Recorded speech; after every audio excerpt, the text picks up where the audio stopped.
alarm bells should have rung immediately for Haryana when they realized that one university has 40 doctors from Kashmir in one place. So that university should have never come up in the first place. हाँ, ठीक अब है? पता लग रहा है कि उनका वो And I can assure you there will be at least another 100 universities Which are similar? which should have never come up in the first place. But then you come to the intelligence success part and good policing. That And here, when I'm saying Kashmiris, I don't mean to stigmatize Kashmiris. Of course. No, because you see what Omar Abdullah and Mehbooba Mufti are saying, that all Kashmiris are not terrorists. So don't say, don't do this, because now we will Omar start Abdullah doubting. is saying the right thing. Correct. Mehbooba But still- Mufti is being disingenuous, and that is as simple as that.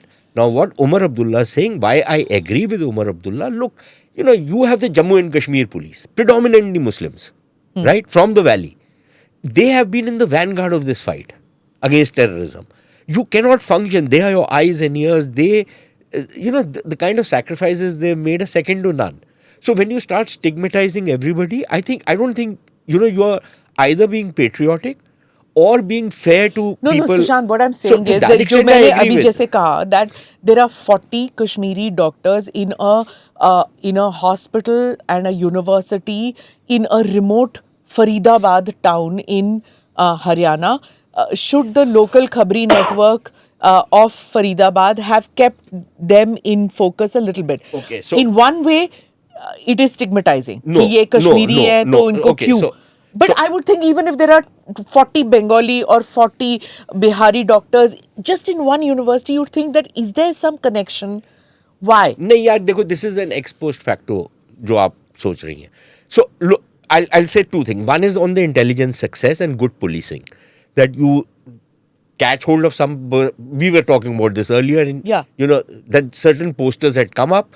There was a local police officer who said, "Yeah, this is happening after so much time. Let's investigate." And then you start unraveling the whole thing, and then everybody comes together, and the whole network starts unraveling, which is why it was a success. This bomb blast, in a sense, was an aberration. The success was that you seized everything. You ensured that plot never could go through. So that was it's a resounding success. And I think kudos to everybody who was involved in that. Now you come to the other thing of the Khabri network. Again, I don't know how much he will talk. That's the problem with these guys, These guys come and they don't talk. And this is my problem with Mr. Vikram Sood. I've known him for 25 years. He doesn't open his mouth. So, that's, I don't like him because of that. Because there are enemies also watching, No, right? yeah, I know. But, for us... Curiosity. हुआ क्या था exactly? What happened behind the scenes? But look, so here is the point. And this is a question, sir, please, to the extent you can answer this. See, I have often asked this question. And again, I'm not stigmatizing a community or anything. You could take it for any community. Sure. In Assam, you could take it, for people who might be Ulfa inclined. In Punjab, you could take it for the Khalistani lot. In rest of India, if you're looking at the Islamist networks or Islamist terrorism, jihadi terrorism, then you have to look at the Muslim community. And if there is some Hindu terrorist, by all means, go and check that. But the question which I ask is, what are the conversations which are taking place in a particular society, in a particular area? So, for example, if I'm talking about a university, there are kids, for example, in Aligarh Muslim University or Jamia Millia. Again, before people start throwing stones at you and me and him, that you are stigmatizing by naming certain universities, you can talk about JNU for all I care. Yeah. Right? And Delhi University, which is Jadavpur. my alma mater. But my point is that when students in these places are sitting, what are the conversations? When, say, 15 Muslim students are sitting in a room and they're talking about politics, about geopolitics, about strategy, about economics, what are they talking? What is triggering them?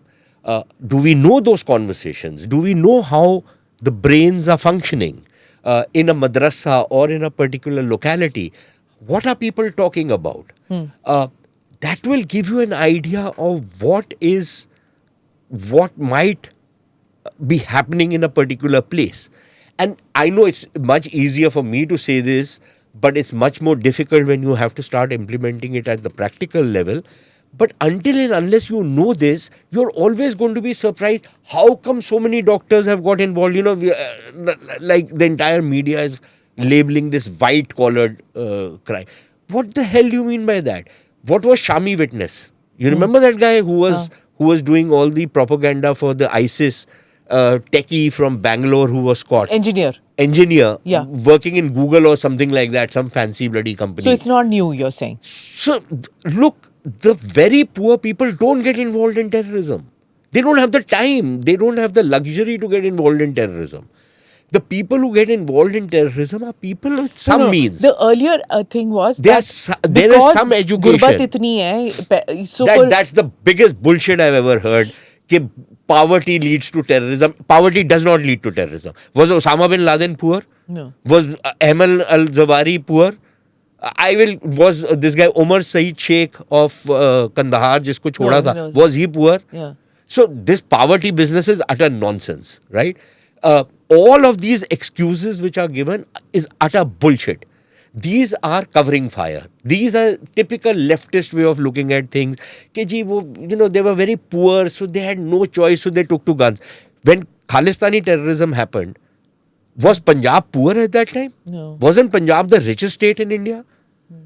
Was Kashmir poor when Kashmiri terrorism happened? Kashmiri lives had improved by leaps and bounds.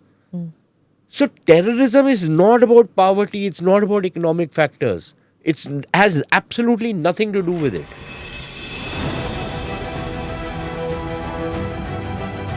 Namaste, Jai Hind. You're watching ANI podcast with Smita Prakash. अगर हम उसको मस्जिद कहेंगे तो फिर विवाद होगा. The issue is टूटा है क्या भारत? 400 पार का मतलब ये है कि संविधान खतरे में है. क्या हम लोग ये निर्देश देते हैं कि फला को गिरफ्तार करके जेल डाल दो? वही तो कह रहे हैं सब. ये बेबुनियाद निराधार आरोप. सच्चा सुनना चाहो देखो स्मिता प्रकाश ANI. It does not lie.